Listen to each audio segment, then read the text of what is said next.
Kanjani saint Thomas ദൈവാലയത്തിലെ വിശുദ്ധ സെബസ്ത്യാനോസിന്റെ തിരുനാളിനോടനുബന്ധിച്ച് ഒരുക്കിയ ദീപാലങ്കാരം switch on കർമ്മം ഫാദർ അജിത് ചിറ്റിലപ്പള്ളി നിർവഹിച്ചു.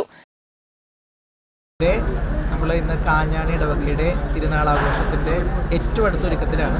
നമ്മൾ വിശുദ്ധ സെബസ്ത്യാനോസിൻ്റെ തിരുനാളിന് മുന്നോടിയായിട്ട് നമ്മുടെ ഈ മനോഹരമായ ദേവാലയം അതിമനോഹരമായി ദീപാലങ്കാര പ്രഭയിൽ ഇങ്ങനെ പ്രശോഭിക്കാൻ പോവുകയാണ്. അപ്പോൾ അതിൻ്റെ സ്വിച്ച് ഓൺ കർമ്മമാണ് നടക്കാൻ പോകുന്നത്. അപ്പോൾ ഈ ഒരു പള്ളി അങ്കണം തിരുനാളിനായി ഒരുങ്ങി പ്രകാശപൂരിതമാകാൻ പോവുകയാണ്. എല്ലാവരും ആകാംക്ഷയോടെ കാത്തിരിക്കുകയാണ്.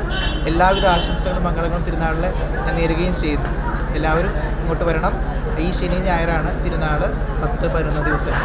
ആ 2 ദിവസങ്ങളിൽ തിരുനാളിൻ്റെ എല്ലാ തിരുക്കർമ്മങ്ങളിലേക്കും എല്ലാവരെയും സ്വാഗതം ചെയ്യുകയും ചെയ്യും. ശനിയാഴ്ച രാവിലെ ലതിഞ്ഞ് വിശുദ്ധ കുർബാന, നൊവേന, കൂടുതുറയ്ക്കൽ എന്നിവ നടത്തി. ചടങ്ങുകൾക്ക് വികാരി ഫാദർ ദാവീദ് വിധേയത്തിൽ കാർമ്മികനായി.